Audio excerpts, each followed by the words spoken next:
Move aside, Blackfish. You ain't got nothing on this.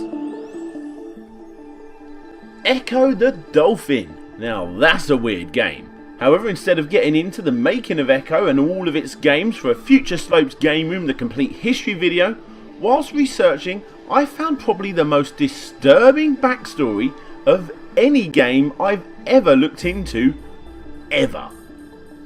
I'm serious.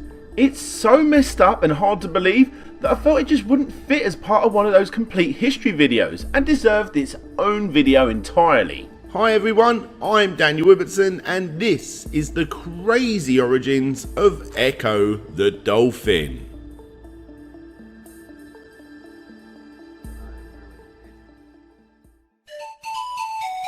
The Ecco series has always stuck with me, not only because of the smooth controls, gorgeous underwater worlds and freedom that it portrays to you, the player, but also because of alien abductions, the mental scary octopus, the horrible alien head, and overall feeling of abandonment.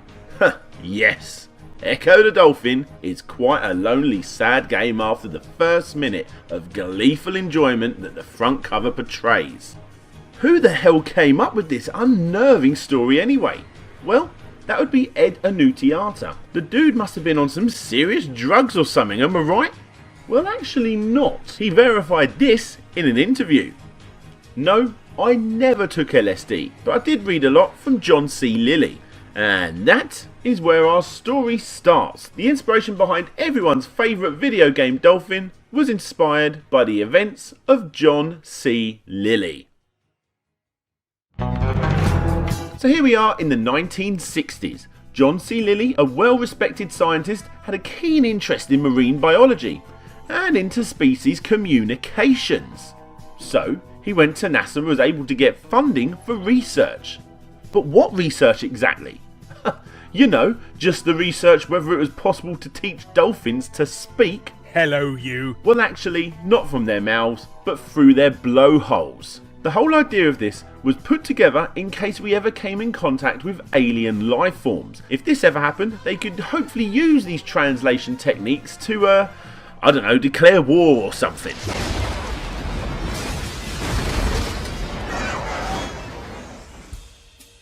To get as close to his dolphins as possible, he actually ended up flooding a house in the Caribbean. He did this so that the dolphins could interact with him and his team. Eventually news got around and Lilly's work ended up attracting the attention of a young girl named Margaret Lovett, someone else who grew up loving dolphins.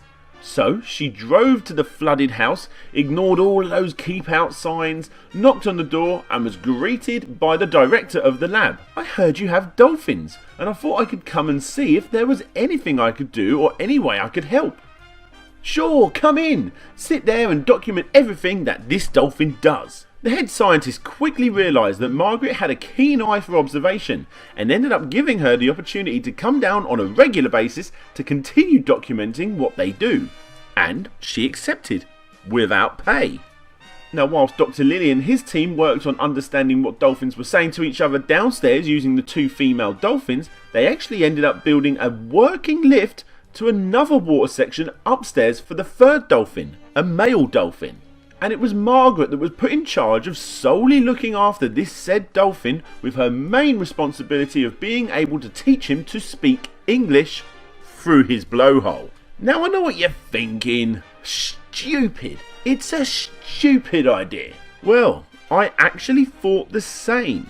However, surprisingly, it sort of worked. Sort of. Margaret. 1, 2, 3. This is real audio and was taken from the BBC documentary The Girl Who Talked to Dolphins. I highly suggest you go check it out for a lot more information on this topic. But basically, all you need to know was this is as far as they got. But really? After they got it to imitate a sound, what were they actually expecting? To have a conversation? An interesting bird is the South African talking parrot. Polly want a cracker? I said, Polly want a cracker? Nah, give me a short beer. It's not like these animals now understand what you're saying and can have conversations with you. They're all just making the right noise to get a cracker, or in the case of this story, a fish. Polly wants a cracker. Cogitate. Now the problem with separating the male dolphins upstairs with the female dolphins downstairs is that the male dolphin was actually only a young pup coming of age, and it was getting to a point in its life where he wanted sex. It's all natural. However, what isn't natural is the connection between Margaret and Peter. That's the name of the male dolphin. It became so strong.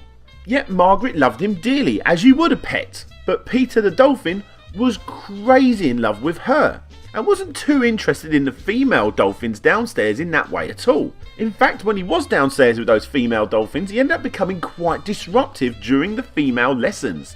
So, Margaret ended up having to actually relieve the dolphin's urges herself. She does explain in the documentary that it's not sexual on her part at all. However, it was for him, and she saw it as nothing more than scratching an itch so he could carry on focused with his English lessons. Damn, I wish my English teacher helped me out like this. Either way, these events, although not publicly known at the time, were very much known by the scientists in the building.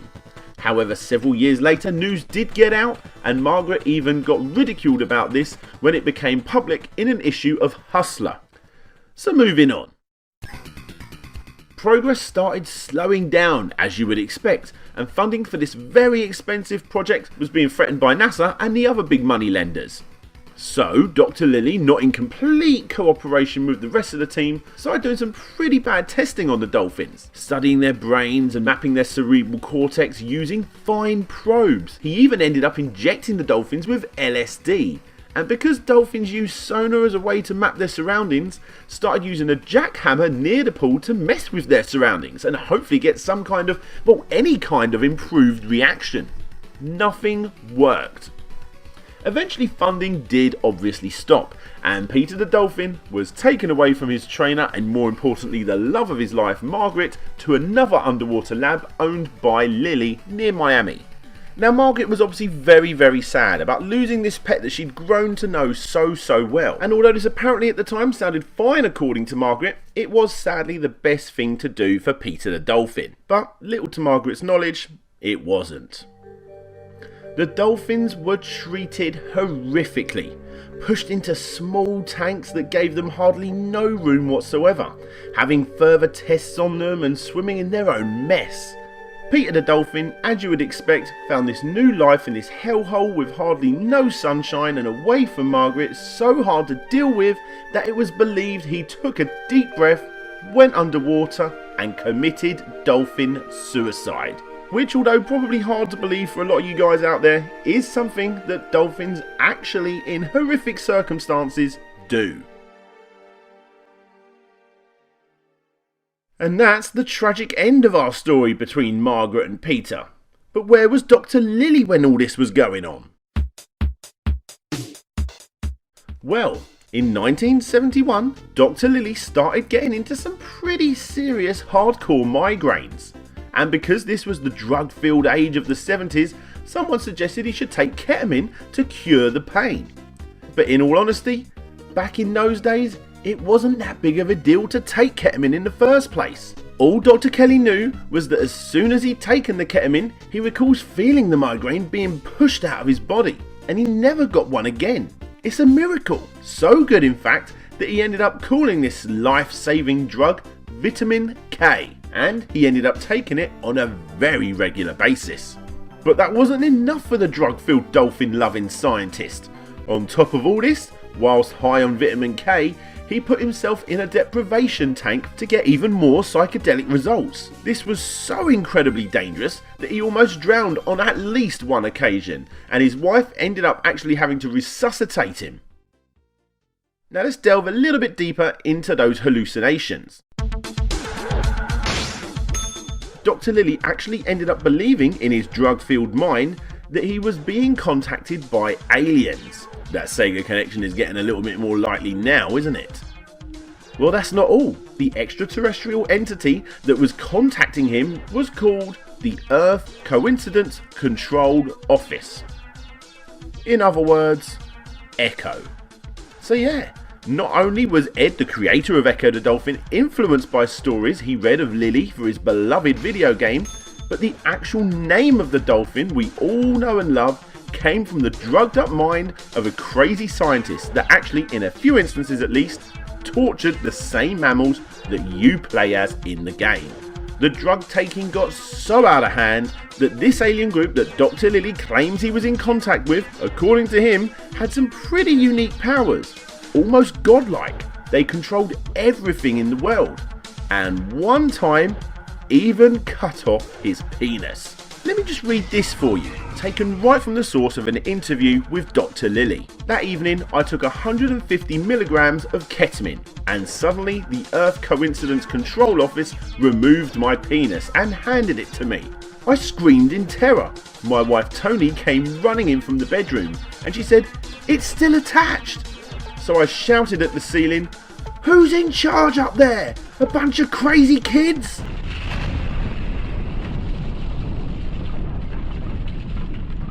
If we've learned anything from this crazy story, it's that the arcades were not lying to us. Now this story is quite the double-edged sword. Sure, all of these horrific events that I've already laid out for you have left a sour taste in the mouth of all who have heard them. But everything leading up to the point of losing that funding was actually, according to all involved, a really nice time for everybody here. Especially the dolphins. And after the years of drug taking, Lily actually came to terms with what he had done and dedicated his life to freeing dolphins into their natural habitat, stating it was never his right to have dolphins in captivity working for him. Instead, his only right was to work with them in their natural habitat. And it's actually thanks to his tireless efforts, at this point in his life at least, that dolphins and other similar animals are no longer held in such confined spaces as they once were. I literally don't know what to think about this guy. Now, it's fair to say that the creator of Ecco the Dolphin, Ed Annunziata, didn't know the whole story before taking inspiration for his game, that at the time was probably primarily played by kids. Of course, I don't agree with any of the wrongdoings in this messed up slice of history, thank you very much, angry commenters. But you can't deny it's the sort of thing that you read about, or in this case listen to, and it just sticks with you. And it just so happened to be the time when Ed Annunziata discovered the story of Dr. John C. Lilly, Margaret Howlett, some imaginary aliens, and Peter the Dolphin. Hello you! Thanks ever so much for eyeballing my videos. Don't forget to click that subscribe button to see future videos of mine. And if you already are, click on that bell, which apparently does something. And if you want to be super awesome, check out my Patreon below. But thanks again for watching, and catch you on the flip side, homeboys.